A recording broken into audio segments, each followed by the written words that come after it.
right, what is going on, Ranger fans? Welcome to another edition of 407 Rangers. It is your host, Raymond Tapia. Make sure you leave a like, subscribe, and a comment. Turn on your notifications when I'm about to go live, upload highlights, or do a post for the community, things of that nature. Now, as y'all know, the Chris Kreider trade has officially happened.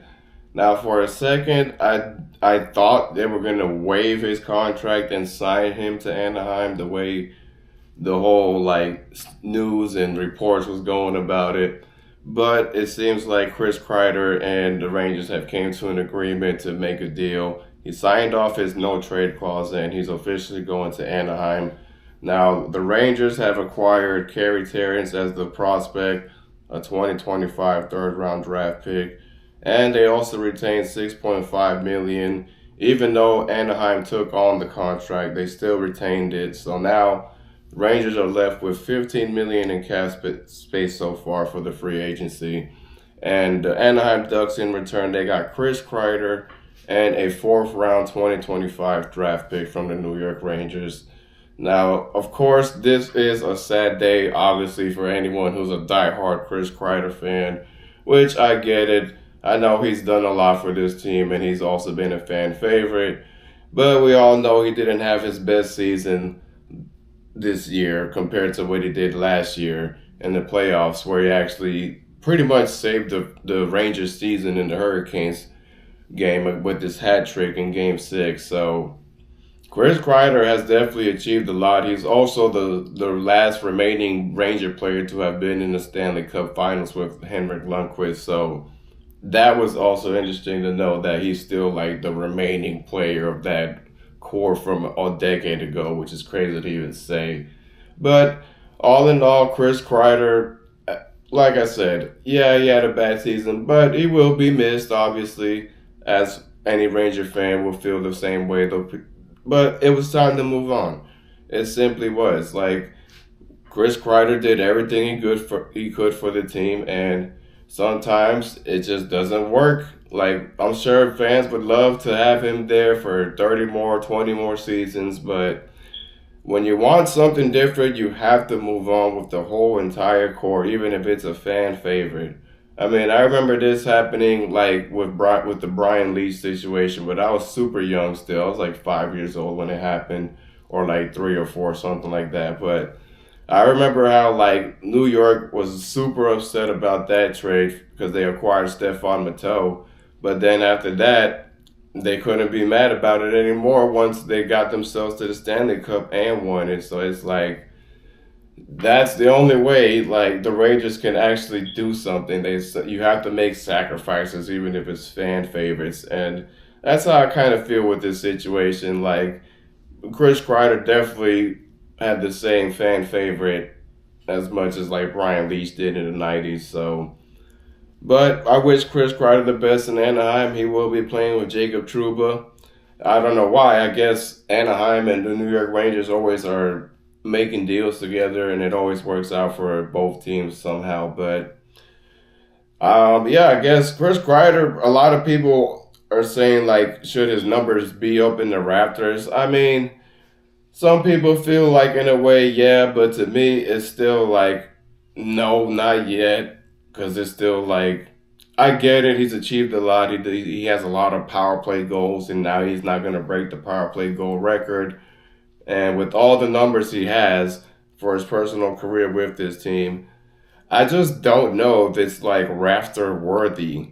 That's all it is. It's not that Chris Kreider is a horrible player, and I don't think he's going to be a Hall of Fame hockey player, which I'm sure if he puts up great numbers at the older part of his career, I'm sure he's going to be in the Hockey Hall of Fame. It wouldn't surprise me. But as far as putting his number up in the rafters, I just don't know, man. I don't know if it's rafter worthy. That's all I'm saying.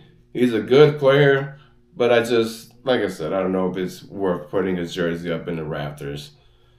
But anyways, so now with Chris Drury, the also interesting thing about that situation, he did make it aware with the veterans. He pretty much kept all the older guys in the loop about the Chris Kreider trade. So it wasn't he wasn't quiet about it and didn't tell Mika Zibanejad, which To me, that's going to be the most interesting factor of the offseason now. Will Mika Zibanejad either stay or will he sign off his no movement clause and actually request a trade now that Chris Kreider is gone? Because we truly don't know how Mika Zibanejad is feeling after the Chris Kreider trade. You got to remember, guys, Chris Kreider and Mika Zibanejad were best friends and things like that. So I'm sure it definitely made Mika Zibanejad feel some type of way knowing Chris Kreider just got traded. And of course, he sold the townhouse and he had bought another house, I guess, after or something like that. But all that in the mix was still like kind of off. But we just don't know about Mika. Like, I still have to wait and see what cooks up with Chris Drury. I know they're most likely not gonna. They're not gonna even keep Keandre Miller. They're moving on with him. So it's either they're gonna trade, try to get a deal out of him, or they're gonna let him walk. But like I said, with Mika Zibanejad, there's no telling how he feels emotionally after the Chris Kreider trade. But we have to wait and see still, because I'm not gonna sit here and jump to conclusions and think, well, Mika Zibanejad's out of here next. We're not there just yet. The only person that can have Mika Zibanejad out of here is Mika Zibanejad. And I get it, some fans don't like that players have this no movement clauses when they sign these contracts. But you guys got to understand, man, it's their right.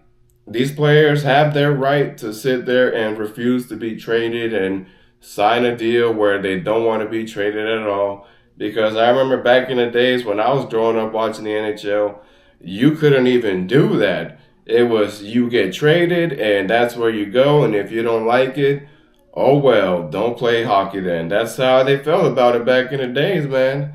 So the NHL came a long way in the players themselves, giving them more freedom to their negotiations and contracts and things of that nature, because these guys do get a lot of money and they put their freaking bodies and soul out in the rink every day and they're breaking their bones and all that just to give us entertaining hockey. So like I said, that's their right. They have that right to say, I don't want to leave, and that's about it. So we'll see what happens. And there's also still talks of Jason Robertson as well.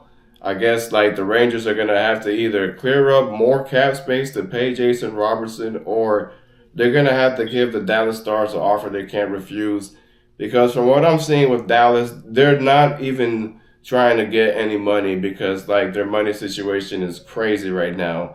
So trying to give extensions and things of that nature is not even in their mind right now. That's why like the whole Dallas Stars financial situation is a little interesting and a bit messy as well. But we'll see what happens. I mean, I would love to see Jason Robertson in the Rangers jersey. It will completely change the team because he definitely is a complete skilled hockey player. He has a really good shot. And we could definitely use a player like Jason Robertson. He's still young, too. I think he's only like 27. So that would be awesome to see him in the Rangers jersey. But we have to wait and see what Chris Drury is also cooking up, because he's definitely trying to make a drastic, complete change with the locker room. And I'm not too sure as well with Alexis Lafreniere. I don't know if they're going to figure out if they want to move him or keep him to let him develop. I personally would like to see Lafreniere stay because I feel like it's too soon. You've only had Lafreniere for 5 seasons, and you guys are already trying to figure out where can you trade him. Like, come on, man. It took Connor McDavid 10 years to finally become a Stanley Cup player. And look how the Oilers are turning out. This is their second appearance in the finals, and they could have a chance to actually win it all finally. So the Rangers have to learn to be patient with their players that they pick as far as their top draft picks, because if they don't, we're never going to win. Like I always tell you, you can't buy a Stanley Cup in this modern era of the NHL. You have to build a depth. That's the only way. That's how the Panthers did it. That's how the Oilers did it. And that's why they're back in the Stanley Cup. So We'll have to see what Chris Drury does. I'm sure he's going to keep on doing more moves, but we have to wait till most likely around July 1st when the free agency starts, because they still have to figure out they're going to extend Rempe, Cooley, and guys like that, because they're definitely two players that should definitely be kept and extended, because I feel like if we lose either one of those guys, if we lose both of those players, the atmosphere will definitely change with that core, because we don't have the size and that young like upcoming talent with Will Cooley and Matt Rempe. So we'll see how it turns out. As always, guys, thank y'all for tuning in, and y'all enjoy Game 4 tonight of the Stanley Cup Finals with the Panthers and Oilers. I'll keep you guys updated on what else Chris Drury does. But as always, leave a like and subscribe, and let's go Rangers.